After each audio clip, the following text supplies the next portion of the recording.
Assalamualaikum warahmatullahi wabarakatuh. Sebelumnya perkenalkan, nama saya Zalfa Mariska Anindya dengan NIM 25160800046. Perkenalkan, nama saya Ramanisa Fazria Yuzar dengan NIM 25106080021. Oke, kami di sini ingin menjelaskan terkait pembagian hadis berdasarkan kuantitas periwayatnya, yang mana terdapat hadis mutawatir dan juga hadis ahad. Oke, yang pertama adalah hadis mutawatir yang akan dijelaskan oleh Nisa. Baik, yang pertama itu adalah hadis mutawatir. Hadis mutawatir adalah hadis yang diriwayatkan oleh banyak perawi pada setiap tingkatan sanad sehingga menurut akal tidak mungkin mereka bersepakat untuk berdusta.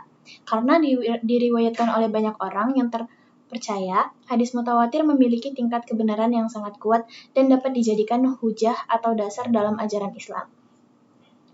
Lalu ciri-ciri hadis mutawatir diriwayatkan oleh banyak perawi pada setiap tingkat sanadnya.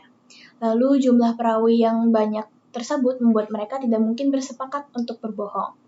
Berita yang disampaikan berdasarkan pengamatan langsung seperti mendengar dan melihat sendiri. Lalu memiliki tingkat kepastian yang tinggi sehingga kebenarannya diyakini.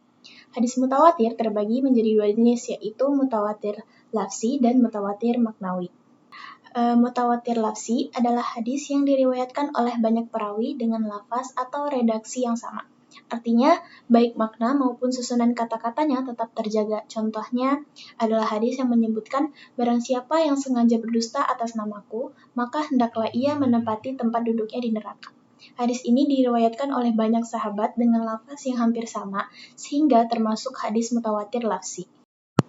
Sedangkan mutawatir maknawi adalah hadis yang diriwayatkan dengan lafaz yang berbeda-beda, tetapi memiliki makna yang sama. Jadi, yang mutawatir bukan redaksinya, melainkan isi atau maknanya. Contohnya adalah berbagai hadis yang menjelaskan bahwa Nabi Muhammad SAW sering mengangkat kedua tangan ketika berdoa. Meskipun redaksi hadis-hadis tersebut berbeda, semuanya menunjukkan makna yang sama. Hadis selanjutnya yaitu hadis ahad yang akan dijelaskan oleh Zalfa. Oke, selanjutnya adalah hadis ahad. Hadis ahad adalah hadis yang jumlah perawinya tidak mencapai derajat mutawatir pada setiap tingkatan sanadnya.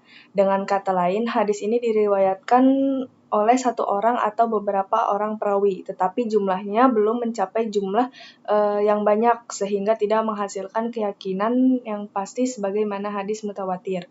Meskipun demikian, hadis ahad tetap dapat dijadikan hujah atas dasar hukum dalam Islam apabila memenuhi syarat-syarat kesahihan hadis, yaitu sanadnya bersambung, perawinya adil, dobit atau kuat hafalannya, tidak terdapat syadz atau kejanggalan, dan tidak memiliki cacat tersembunyi. Selanjutnya ada ciri-ciri hadis ahad, yakni pertama, jumlah perawinya tidak mencapai hadis mutawatir. Yang kedua, diriwayatkan melalui satu atau beberapa jalur sanad. Yang ketiga, memberikan pengetahuan yang bersifat dzanni atau dugaan kuat, bukan qot'i atau pasti.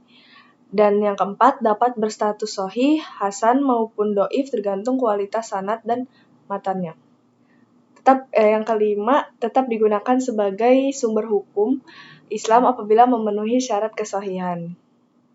Hadis ahad sendiri dibagi menjadi 3.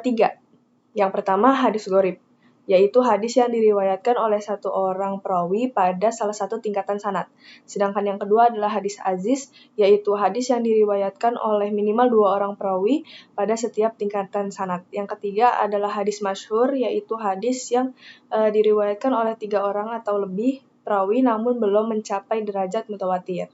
Salah satu contoh hadis ahad yang sangat terkenal adalah hadis tentang niat, yakni innamal a'malu binniyah wa innamal likulli imri'in ma nawa, hadis riwayat Bukhari dan Muslim. Artinya, sesungguhnya setiap amal itu tergantung niatnya dan setiap orang akan mendapatkan sesuai dengan apa yang diniatkannya. Hadis ini termasuk hadis ahad karena pada awal sanadnya hanya diriwayatkan oleh satu sahabat, yaitu Umar bin Khattab, radhiyallahu anhu sehingga tidak mencapai jumlah perawi yang banyak seperti hadis mutawatir. Nah, contoh lainnya itu ada juga la yu'minu ahadukum hatta yuhibbu li akhihi ma yuhibbu li nafsihi. Hadis riwayat Bukhari dan Muslim artinya tidak sempurna iman seseorang di antara kalian sampai ia mencintai untuk saudaranya apa yang ia cintai untuk dirinya sendiri. Nah, hadis ini juga termasuk hadis ahad dan menjadi salah satu dasar penting dalam pembentukan akhlak seorang muslim. Dari penjelasan tersebut dapat disimpulkan bahwa hadis ahad adalah hadis yang jumlah perawinya tidak mencapai derajat mutawatir. Walaupun jumlah perawinya tidak banyak, hadis ahad tetap memiliki kedudukan penting dalam Islam dan dapat dijadikan dasar hukum apabila memenuhi syarat kesahihan hadis. Jadi kesimpulannya adalah hadis mutawatir merupakan hadis yang diriwayatkan oleh banyak perawi pada setiap tingkat sanad. Sedangkan hadis ahad adalah hadis yang jumlah perawinya tidak mencapai derajat mutawatir pada setiap tingkat sanad. Dengan kata lain, hadis ini diriwayatkan oleh satu orang atau beberapa orang perawi, tetapi jumlahnya belum mencapai jumlah yang banyak sehingga tidak menghasilkan keyakinan yang pasti sebagaimana hadis mutawatir. Baiklah, sekian dari kami. Wassalamualaikum warahmatullahi wabarakatuh.